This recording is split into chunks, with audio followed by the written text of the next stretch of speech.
नमस्कार मित्रों, कल बात ये हो रही थी कि हर व्यक्ति स्वयं को हर सूरत में समझदार ही समझता है।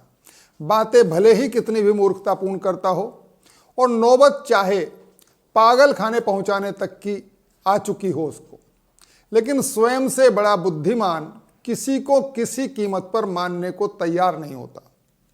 मेरा सामना अक्सर होता रहता है इन होशियारों से। एक बार मैंने एक ऐसे ही विद्वान से कहा, तुम्हें मुर्गा बकरा खाना पसंद है और तुम इसमें कुछ बुराई भी नहीं समझते, तो क्या तुम चाइना के उन लोगों को भी गलत नहीं समझते जिन्हें बेबी सूप यानी 7, 8, 9 माह के इंसानी भ्रूण से बना सूप पीना बेहद पसंद है? क्या वो लोग भी तुम्हारी नज़रों में सही हैं? वो बोला, आपका सवाल ही मूर्खतापूर्ण है, ऐसा कहीं होता ही नहीं। और वैसे भी इंसान के बच्चे से जानवर के बच्चे की तुलना लॉजिकल भी नहीं है। मैंने उसे बेबी सूप के फोटो दिखाए, लंबी बहस चली। ये तो उसे मानना पड़ा कि मांस भक्षण करना उचित नहीं, लेकिन बंदा अगर किसी के कहे से खुद के निर्णय बदल देगा तो छोटा ना हो जाएगा। सो अड़ा रहा आखिर तक अपनी बात पर। ऐसे होते हैं ये तथाकथित समझदार व्यक्ति। कुछ भी हो जाए दूसरे की बात नहीं माननी, फिर भले ही वो उनके ही भले में कही जा रही हो। वो बस यही कहेंगे कि मुझे अपना भला बुरा तुमसे ज़्यादा अच्छे से पता है। ऐसी ऐसी आदर्श बातें लाते हैं निकाल कर के सामने वाला उनकी समझदारी के आगे घुटने टेक देता है। एक और किस्सा सुनिए। मैं पत्नी के साथ एक रोज़ स्कूटर से कहीं जा रहा था। अचानक एक बाइक हमारे सामने से तेजी से कट मारते हुए आगे निकली और मेरे मुंह से अचानक उसे चला रहे व्यक्ति के लिए बेवकूफ़ शब्द निकल गया। झटके से बाइक को ब्रेक मारते हुए मुंह से गुटखे का पीक थूकते हुए वो बोला, बेवकूफ़ी की क्या बात हो गई इसमें? गलती तो किसी से भी हो सकती है। उसके मुंह से वो बेहद प्रचलित आदर्श वाक्य सुनकर मैं चुप रह गया। इंसान गलती का पुतला है, ऐसा मैं अनेकों विद्वानों से सुन चुका था। मेरे चुप रह जाने पर एक बाइक पर लदे वो तीनों विद्वान लोग आगे बढ़ गए। इस घटना के बाद मेरे मुंह से जाहिलों के लिए अनायास निकल जाने वाला बेवकूफ़ शब्द अरे भैया शब्द से तुरंत प्रभाव से ही रिप्लेस हो गया। एक दिन परिवार के ही एक छोटे बच्चे को जब मैंने हर समय मोबाइल पर लगे रहने पर टोका, तो कुछ ही देर बाद किसी काम के लिए मेरे फ़ोन उठाने पर उसने तुरंत कहा, अब आप क्यों ले रहे हैं मोबाइल? और उस दिन मुझे पक्के से समझ आ गया था कि पृथ्वी लोक पर विराजमान हर कोई जीवधारी समझदार ही होता है। कैटेगरी भले ही जरा भिन्न हो हमारी समझदारी से उसकी।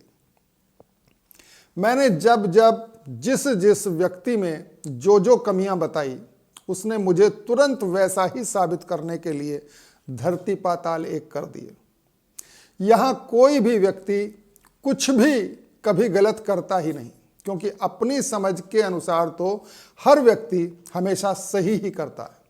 वो अलग बात है कि सही और गलत का निर्धारण हर किसी की समझ से तय नहीं हो सकता, क्योंकि हर किसी में तो वो क्षमता ही विकसित नहीं हो पाती कि वो सही और गलत को सही से पहचान भी सके।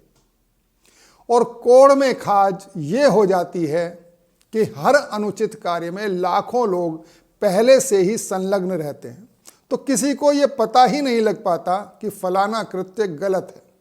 सब यही सोचकर उस कार्य को निरंतर करते रहते हैं कि इतने सारे लोग कोई पागल थोड़े ही न हैं जो गलत कार्य करते। और किसी के टोकने पर उन्हें बस यही लगता है कि उन्हें ख्वामख्वाह टोका जा रहा है।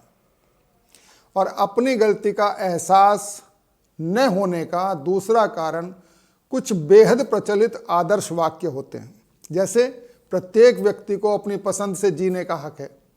दूसरा, सबकी अपनी स्वतंत्रता है, किसी को उसमें दखलंदाजी करनी नहीं चाहिए। तीसरा, सही और गलत सबके अपने अपने होते हैं, सही गलत कुछ होता ही नहीं। और चौथा, दूसरों को कोई खुश नहीं कर पाया आज तक, अपने हिसाब से जीना चाहिए बंदे को। और पांचवा, खान पान एक व्यक्तिगत विषय है, कोई क्या खाना पीना पसंद करता है ये तय करना उसका अधिकार है। ये सभी आदर्श वाक्य अपने आप में सटीक और उपयोगी वाक्य हैं, लेकिन कुछ लोग इन वाक्यों का सही भाव नहीं समझ पाते और उन्हें ये वाक्य अपने गलत और अनुचित कार्यों के पक्ष में मजबूती से खड़े नजर आते हैं। इस कारण उन्हें लगता है कि वो कुछ गलत नहीं कर रहे, गलती तो उन्हें टोकने वाला कर रहा है। तो मित्रों, ये तो थे मेरे अनुभव। मैंने जो देखा, समझा या महसूस किया वो मैंने कहा। अब बारी आपकी है। आप भी कमेंट में बता सकते हैं यदि ऐसे किसी स्वयं को होशियार समझ रहे मूर्ख से आपका भी कभी पाला पड़ा हो तो। आज की बात यहीं समाप्त करते हैं। कल फिर मिलेंगे, तब तक के लिए आज्ञा। नमस्कार।